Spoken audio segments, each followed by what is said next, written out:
right, just making the weekly run to go get some Luna bars. Oh, I love these right after a good hard effort, just to start the recovery process as quick as possible. And yes, I had no idea. Yesterday, won a pair of shoes for that 5K race, the Cookie Chase 5K. Shout out to everybody that helped organize and put that race on. I did, yeah, so worth $130. We're gonna go to Runners Roost, a new location, the Stapleton location right now, and see if we can't pick up a pair. I'm gonna give them a call real quick and just see if they have my size and a couple ideas that I have that you all have pitched to me, like I need to be trying these types of shoes. A couple Ultras have been thrown out, some Saucony shoes, so we're just gonna give it a go. I've got some New Balance on the radar, New Balance shoes, so let's rock and roll.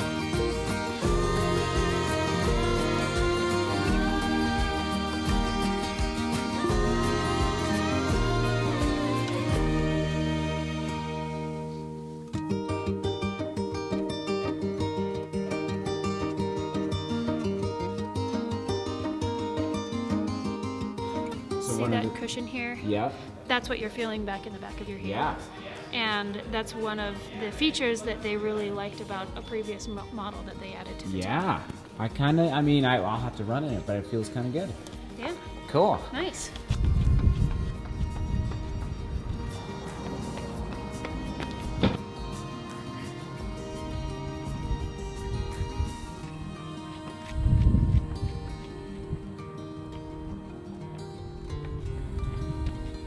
All right, thank you, Holly, taking care of me. Appreciate it. We're going with the Brooks Ghost 11. So, shout out to high five.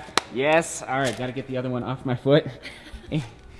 And we stayed under the gift certificate. Shout out to Runners Roost for providing that. I appreciate it. Okay, set the camera down. All right, everyone. Runners Roost, Stapleton. What are the major cross streets here? Quebec and 35th? Okay, Holly's on camera.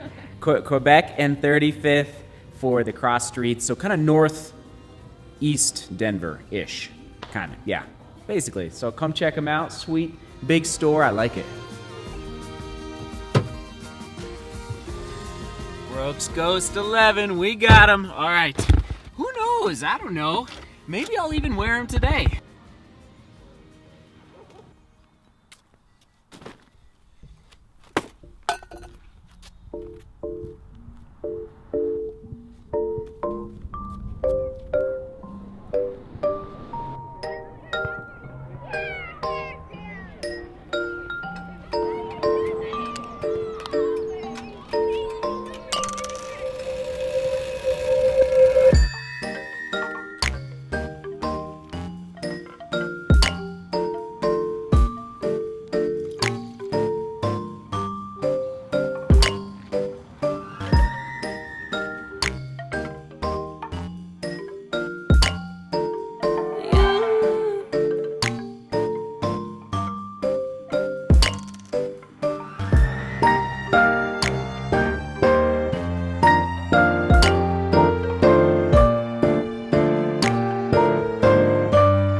We have it, all right. Strides, and then a quick message. Oh man, powerful stuff, powerful stuff. All right, here we go.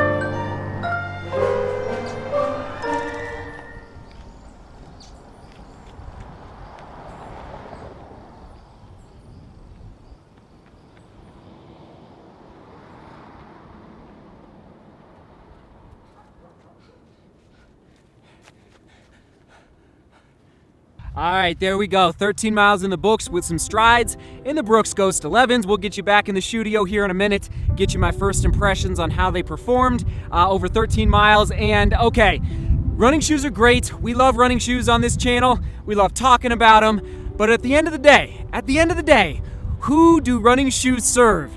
They serve people. you, me, people out there that might be going through hard times, right? And so I've got a comment of the week. Listen to this. I just got this through Facebook, and I'm going to change the name and the location of this gentleman because it gets a little personal, but like this is what it's all about in the running world, in the running and the sport that we love. All right, here we go.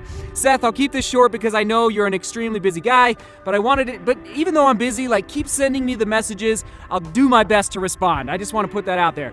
I'm a 21-year-old runner from Michigan, and although I ran cross country in middle and high school, it was only after my father abandoned my family during the spring of my freshman year of college that I turned to even longer distance running as a way to cope with all the challenge. I qualified for Boston in my first marathon in November 2017.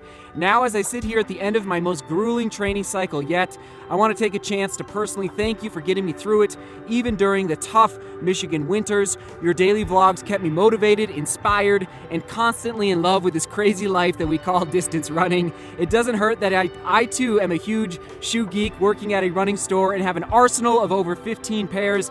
Anyway, with almost exactly a week to go before I toe the line at the next Boston Marathon. That's right, a week from today, Monday, April 15th, it goes down in Boston.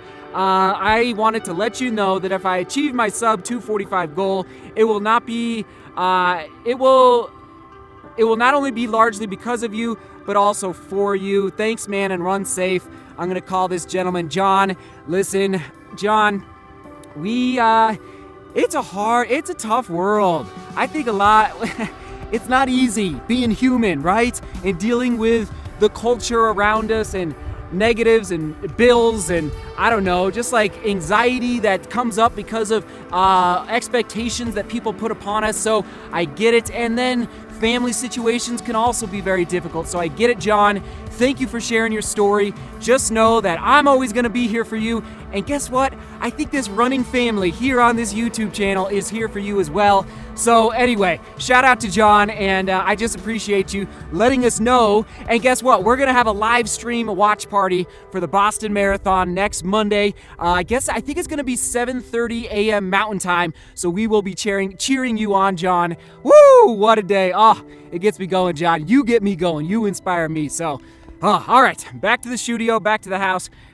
Back to the world. The Brooks Ghost 11. All right, we're going to give it a shot, ladies and gentlemen. We'll see if the Brooks Ghost 11 stays in the rotation of running shoes. And did you know Brooks was founded in 1914 in Philadelphia, Pennsylvania? That's pretty neat. I didn't know that. Now, they've gone through a lot of transition, especially in the last 20 years, as far as who actually owns the company. I'll just say Warren Buffett has something to do with the company at this point. And now they are based in Seattle, Washington. That's where their headquarters is at. I just like to know, with any running shoe company, where are all the decisions being made? For example, the marketing behind the Brooks Ghost 11. This is right from their website. Enjoy the just right balance of DNA loft, softness, and BioMogo DNA responsiveness. Not too soft or too firm. If Goldilocks ran, this would be her shoe. And also, who is making the decision? We're going to jump into the specs to put a 12 millimeter drop in this 12.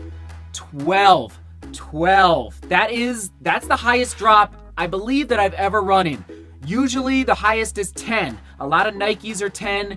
I could feel the 12 today. Not saying it's a great thing, Brooks. So just putting it out there for everybody. I'm going to put it in the questionable category. I'm just wondering, Brooks, why 12? Why not 10? And maybe even 8? And in fact, today on Strava, a couple other people commented on my post after putting 13 miles into the shoe today. They said, I'm in the boat of not enjoying. They love the shoe, they just don't love the drop of 12 millimeters. So also known as the offset. So I'll see. I'm going to give it a chance, give it a shot. I'm not afraid of 12, but I did feel it today like, yeah, okay, I'm up. I've just gained 3/4 of an inch to my height. On their website, they're listing the shoe as 10.9 ounces. My shoe's coming in at basically 9.2. So I don't know what size shoe they're using. They might be using a size 11 men's because that's pretty heavy. And I will say, it's a little on the heavier side. Not too bad though, but it is not a lightweight trainer. So I went true to size, and so far so good. If anything, I probably could dabble with a half size down, but I think it's okay. I went going true to size, and then the ride, really nice. It felt much better. I tried also on today the Saucony Kinvara 10, and I didn't realize that is the 10-year anniversary of the Kinvara lineup. So I almost went with a Kinvara, but that is a 4mm drop in the Kinvara. This is a 12, so totally different. But again, that midsole through the Ghost 11 just felt a lot better, a lot more comfortable, a lot more cushion for higher volume. Right now, I was looking for a shoe. I almost was interested in the what is it called? The New Balance Fresh Foam, or the DeMoor. It's basically their built-up midsole through the New Balance shoes. But this guy felt really, really comfortable during the ride today. It's a road shoe, it's a neutral shoe, and I'd put it in the category of a daily trainer. It's not a high-performance shoe. You know how some shoes you can dabble with potentially racing in them? Maybe not a peak race, but I wouldn't put this shoe in a racing category. It's just you go get your daily miles in, that classic like 3 to 8 miles. Or you could do longer stuff in this as well, but it is on the heavier side. But there is one slight major issue, Brooks, if you're listening. And listen, okay, you know how you can pair wine with cheese? Well, today I was testing out for the last time Salomon socks. These Salomon socks are pretty high-end, kind of high-tech, a little slick. Well, during my run today, I was struggling so bad in the Ghost 11 trying to figure out, why am I slipping around inside the shoe? And then when I took the shoe off at home, I realized, okay, I don't think it's the sock. I think it's the shoe, Brooks. The Ghost 11, it's like a very, very fine-toothed, fine-stitched nylon, very slick, almost like a spandex feel inside the shoe. And so, Brooks, I was slipping around like there's no tomorrow. I kind of felt like I was ice skating inside the shoe. I don't know what to do. Okay, one idea I have, I'm gonna try the shoe on probably in like 4 or 5 days again, and I'll probably try some Dry Max socks or Smart Wool that have a little more friction to the socks. But you never want to be overthinking what sock you need to pair with your shoe. But at this point, a slick sock really made for a little bit of a slick ride today in the Ghost 11. So if anybody else out there is noticing some slick feature to the Ghost 11, let me know down in the comments. Not a deal breaker, but I need to be a little more aware of the pairings with the socks and the shoes. And this is not my full review. This is just my first impression. I've only done one run in them. I'll save the thoughts on the upper and the outsole. I really want to talk about the outsole, but I'm going to save that for the full review after 50 miles.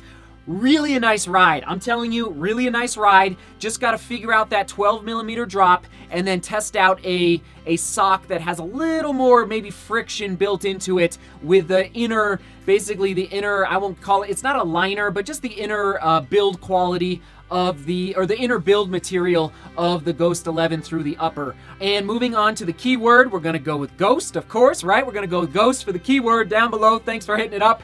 And the question of the day has nothing to do with the shoe. Rather, 1 week from today is the Boston Marathon. It's Monday, April 15th, so 6 days from when you're watching this. Here we go. 4 options. I liked it. We did a poll like this last week. It worked out really well. A, B, C, or D down in the comments. Here we go. What is your interest level in the Boston Marathon? A, where is Boston? B, I'm racing and/or will be out on the course cheering. C, can't wait to live stream it on my computer or watch on TV. D, I'll be following the elite fields very closely.